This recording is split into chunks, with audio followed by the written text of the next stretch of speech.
Do you want to save big money on buying and selling a house? Of course you do. When it comes to real estate, everyone is looking for a deal. Over the last 20 years, one of the most common questions I get is, if you come across an off-market property, keep me in mind, okay? Sometimes you'll hear realtors call these pocket listings, but there is a difference. I'll explain how in just a minute. The truth is, the bottom line is the bottom line, and everyone is in search of a way to beat the system, so to speak. This includes buyers and sellers. Sellers want to sell for top dollar and less hassle. Buyers want to find that special deal, a good, cheap house hiding in plain sight that no one else knows about. In fact, there is one way to find deals like that right now. I'll tell you about that at the end of the video. I know I'm so mean, right? If you're looking to buy an off-market home that includes pocket listings, knowing what's happening behind the scenes for the seller and why are incredibly important insights to understand. At the end, I'll speak more directly about some options. A word of caution for agents, realtors, and people working with these properties. The real estate legal landscape is changing and changing fast. The NAR settlement situation is ongoing, and this could impact how agents in Tennessee and elsewhere handle these types of properties in the future. Stay on top of these changes and adjust as needed. I'll address more about this in a minute. Here's the difference between pocket listings and off-market properties. A pocket listing and an off-market property, they're similar, but they're not the same.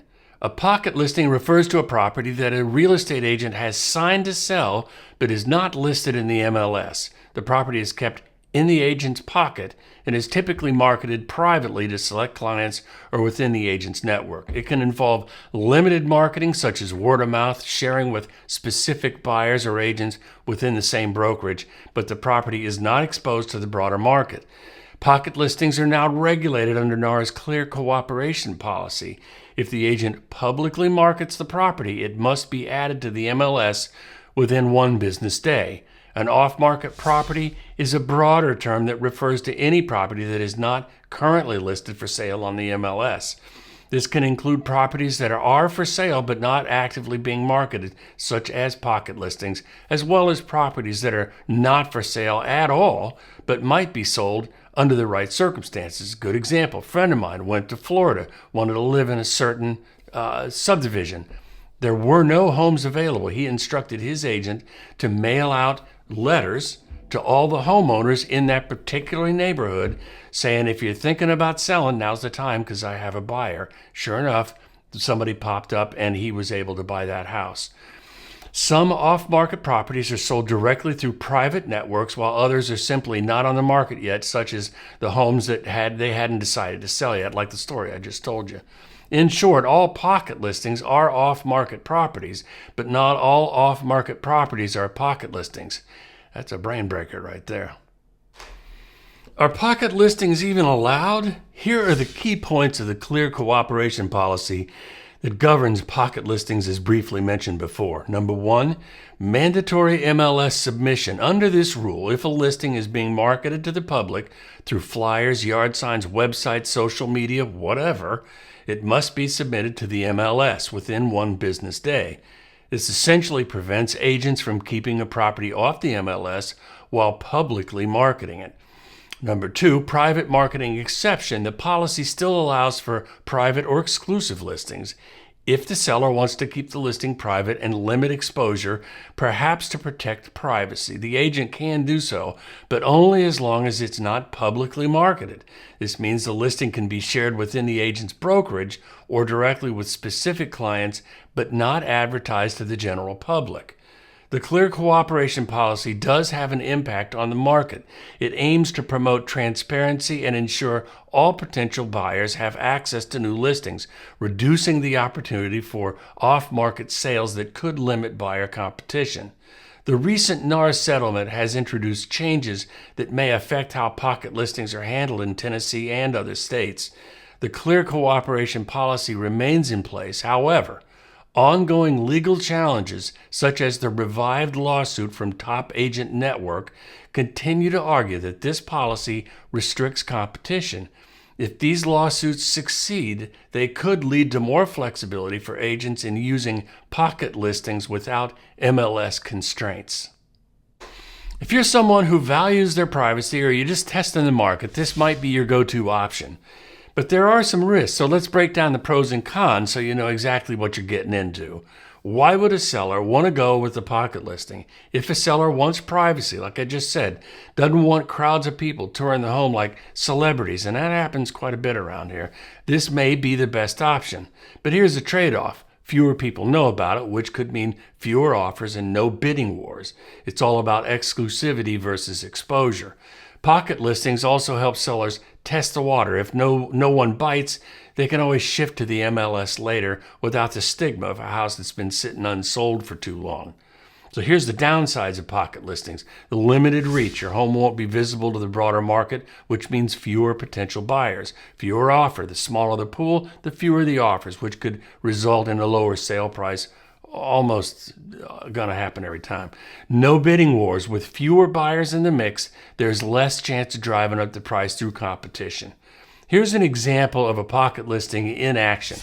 Let's say Linda has a high-end real estate piece of property and wants to sell it to her cousin Robert, who's shown interest. Instead of listing the home publicly, Sadie uses her trusted real estate agent for a pocket listing. This keeps things private, and since they already have a buyer in mind, there's no need for the property to hit the MLS. When you see homes in the MLS sold in 0 days, this is almost always what's happened. The home is then listed in the MLS later for comp purposes only.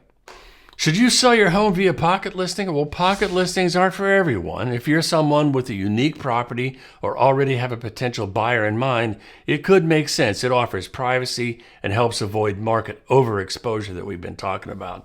But if you want as many offers as possible and need to maximize that sale price, a traditional MLS listing is probably your best bet.